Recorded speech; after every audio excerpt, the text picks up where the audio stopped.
দর্শক, মুখে একটু হাসি নিয়ে এই ভিডিওটি শুরু করতে চেয়েছিলাম, কিন্তু হাসতে পারছি না, কারণ আমি প্রচণ্ডভাবে ব্যথিত। কেন ব্যথিত?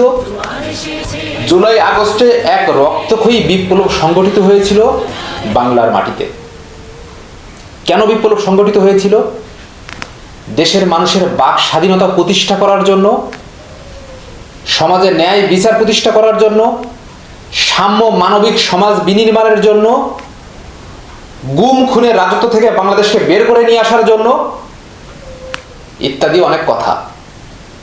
কিন্তু বিপ্লবের আজ প্রায় 5 মাসের কাছাকাছি এসে দাঁড়িয়ে আমাদের এই প্রশ্ন আপনাদেরকে করতে হচ্ছে, আমরা যে কারণে বিপ্লব করেছিলাম, যে কারণে রক্ত দিয়েছিলাম, যে কারণে অন্ধত্ব বরণ করেছিলাম, যে কারণে পঙ্গুত্ব বরণ করেছিলাম, আমাদের সেই কাঙ্ক্ষিত অর্জন কি আমাদের এসেছে? প্রশ্ন করছি আপনাদের, উত্তরটা অবশ্যই দিবেন। তবে আমার মনে হয় আমাদের সেই কাঙ্ক্ষিত অর্জন এখনো আসে নাই।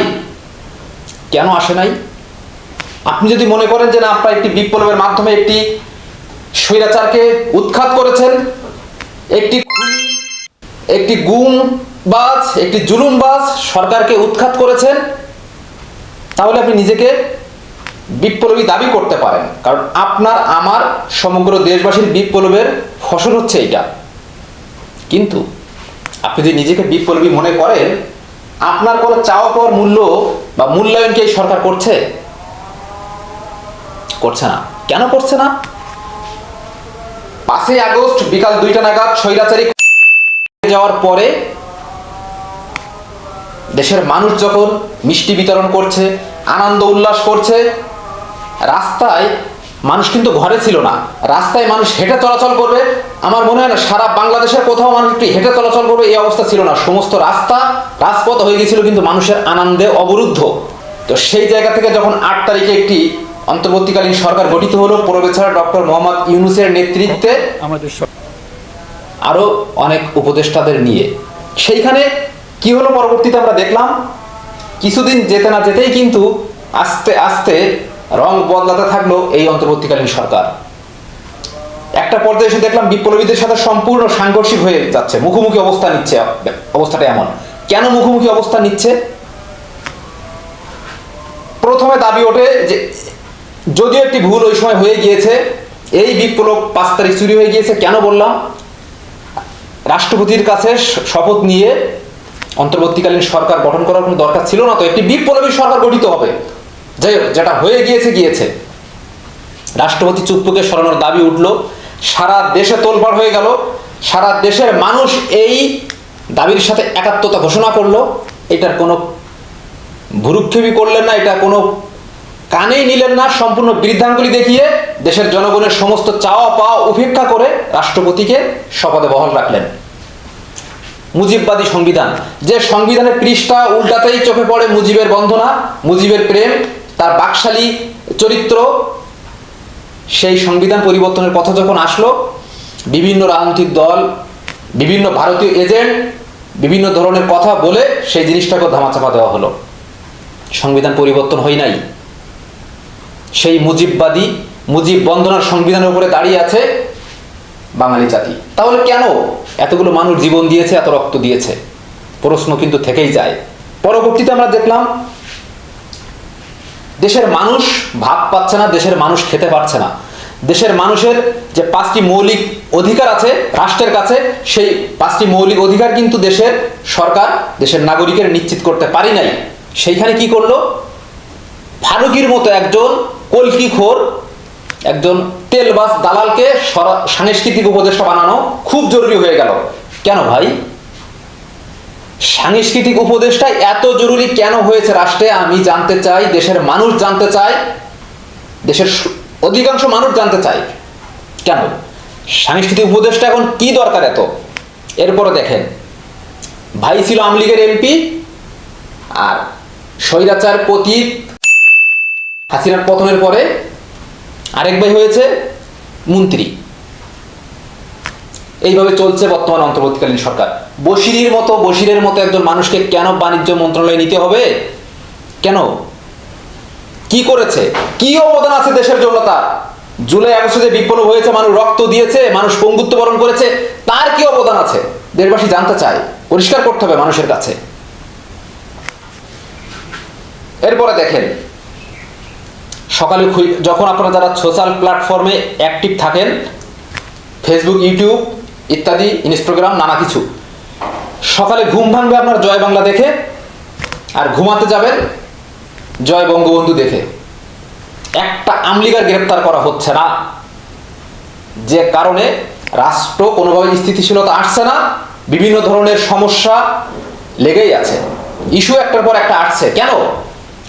একটাই কারণ হচ্ছে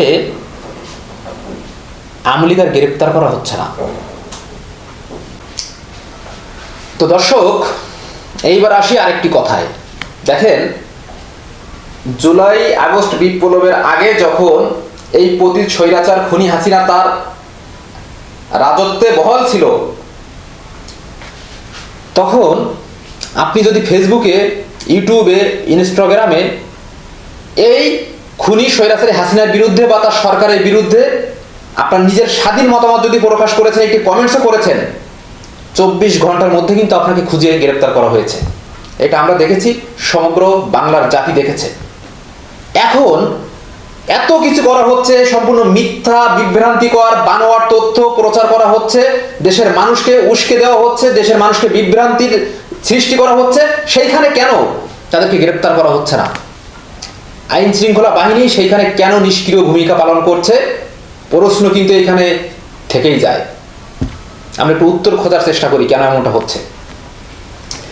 জুলাই আগস্ট বিপ্লবের আগের পুলিশের চরিত্র এবং বর্তমান সময়ে পুলিশের চরিত্র নিয়ে আমরা একটু কথা বলবো, তাহলে আমাদের কাছে বিষয়টি অনেকটা স্পষ্ট হয়ে যাবে।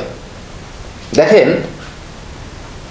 পুলিশের সবচেয়ে কুখ্যাত, সবচেয়ে নিকৃষ্ট তেলবাজি দালালি করা একজন আইজিপি ছিল বেনজির আহমেদ। আপনারা চিনেন, দুর্নীতির রাম রাজত্ব কায়েম করেছিল এই দেশে সে।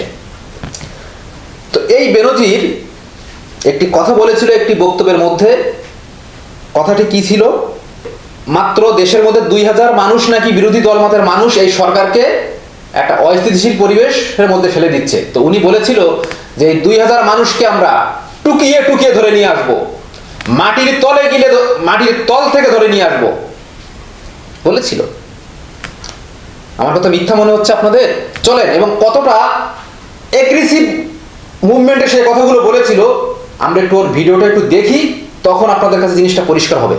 এই যে 1000-2000 লোক টোকায় নিয়ে আসবো, আমরা বাড়িতে বাড়ি থেকে টোকায় নিয়ে আসবো, মাটির তলে ঢুকলে সেখান থেকে বের করে নিয়ে আসবো। দেখলেন দর্শক ভিডিওতে তার মুভমেন্ট, তার অ্যাটিটিউড কেমন ছিল। আমাদের গ্রামের প্রবাদে একটি কথা বলে, আগের লাঙ্গল যেভাবে যায় পিছনের লাঙ্গলও কিন্তু সেভাবে যায়। পুলিশের আইজিপি যদি এমন কথা বলে, তা পুলিশের এসপি স্যারেরা তো অন্যভাবেই বলবে, তার রঙে ঢঙে মিলিয়েই বলবে, এমনটাই বাস্তবতা, ঠিক না? তো দেখেন, আরেকটি এসপির কথা আমরা একটু শুনে আসি যে সে কোন ঢঙে কথা বলছে।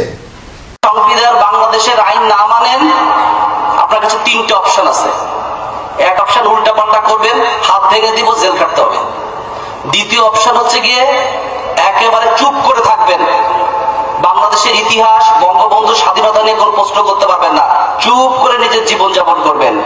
আর 3 নম্বর হলো, যদি আপনার বাংলাদেশ পছন্দ না হয় তাহলে you are welcome to go your পেয়ারা পাকিস্তান।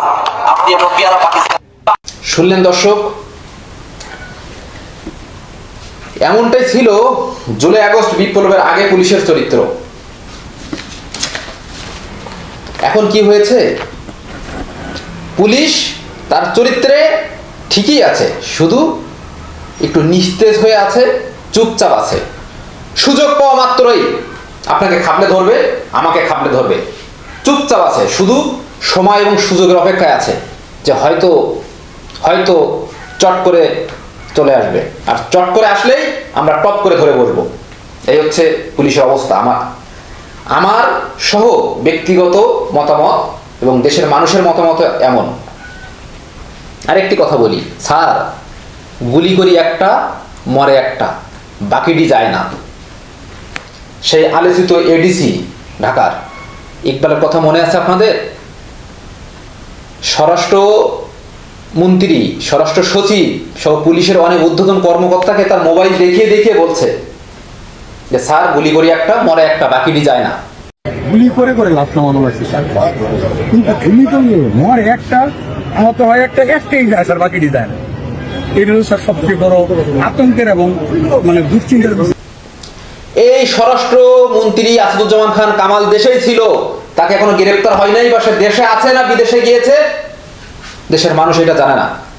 আইন শৃঙ্খলা বাহিনী কি আঙুল চুষছে সারাদিন বসে বসে? দেশের মানুষের রক্ত ঘামানো, ব্যাট ট্যাক্সের টাকা দিয়ে আপনাদের বেতন হচ্ছে কি থানায় বসে বসে আঙুল চষার জন্য? এদেরকে কেন গ্রেপ্তার করা হচ্ছে না? ওবায়দুল কাদের কি করে দেশ থেকে পালিয়ে গেল? সে তো দেশেই ছিল, মিডিয়াতে বলা হয়েছে, সবাই জানে, বিভিন্ন মিডিয়া প্রচার করেছে। তাকে কেন গ্রেপ্তার করা হয়নি? তাকে কেন খুঁজে বের করা হয়নি? এখন জানা যাচ্ছে কোথায় ওবায়দুল কাদের বিদেশে পালিয়ে গিয়েছে।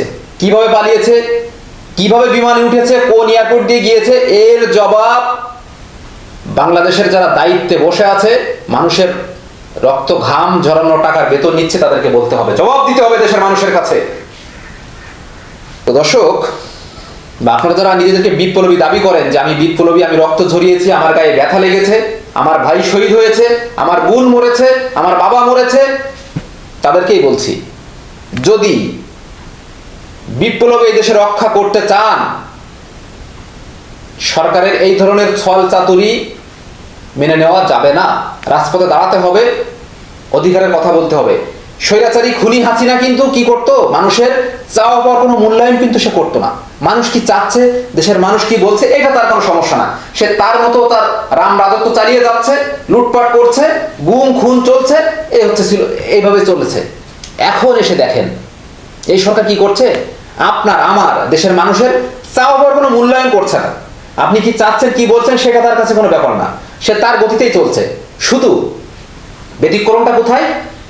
হাসিনা তার বিরোধী কোনো কথা বললে সরাসরি তাকে গ্রেফতার করতো, জেলে নিত, তাকে নির্যাতন করা হতো। আর এই সরকার কি করছে? আপনি সরকারের বিরুদ্ধে বলছেন, আপনাকে শুধু গ্রেফতার করছে না, জুলুম নির্যাতন করছে না, কিন্তু আপনার চাওয়া পাওয়ার কোনো মূল্যায়ন কিন্তু হচ্ছে না।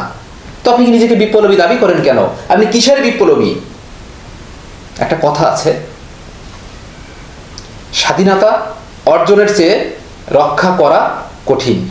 যদি স্বাধীনতা রক্ষা করতে হয়, এই বিপ্লব রক্ষা করতে হয়, আপনার আমার চাওয়া পাওয়ার যে মূল্য বা মূল্যায়ন সরকারকে করতে হবে। যদি না করে, রাজপথে দাঁড়াতে হবে, অধিকার আদায় করতে হবে, তাহলে এই বিপ্লব রক্ষা পাবে। শেষ একটি কথা বলি, ব্যথা কিন্তু আমার গায়েও ছিল, ব্যথা আমার গায়েও ছিল, এখনো আছে। আমার গায়ে জড়ানো রক্তাক্ত পতাকা আমি ঠিক আপনাদের সামনে ভিডিও যেখানে দাঁড়িয়ে কথা বলছি তার উল্টো দিকে বাঁধানো আছে। যদি কোনোদিন ওই পতাকা আমি ফ্রেম বন্দি করে রেখেছি, ওই পতাকা যদি কোনোদিন ওই ফ্রেম ভেঙে আমার গায়ে আবার জড়াতে হয়, সেদিন কিন্তু রাজপথে মরে যাব, কিন্তু রাজপথ ছেড়ার ঘরে আসবো না। আমার কয়েকটা দাবি, আমার দাবি নয়, এগুলো দেশের মানুষের দাবি, গণমানুষের দাবি, আপনাদের সামনে বলে ভিডিওটি শেষ করব। দাবিগুলো একটু শুনুন মনোযোগ দিয়ে। প্রথম কথা, রাষ্ট্রপতির পদত্যাগ করতে হবে। দ্বিতীয় কথা, এই মুজিববাদী, এই মুজিব বন্ধনার সংবিধান পরিবর্তন করতে হবে। ফারুকী এবং বশিরের পদত্যাগ করতে হবে। 4 নাম্বার কথা, কোনো আমলিগারকে ছাড় দেওয়া হবে না। যে সকল আমলিগার আছে রাষ্ট্র ইনস্টেবল করার কাজে জড়িত, তাদেরকে খুঁজে খুঁজে গ্রেফতার করতে হবে। 5 নাম্বার কথা হচ্ছে, পুলিশ তার পেশাদারিত্বে ফিরে যাবে।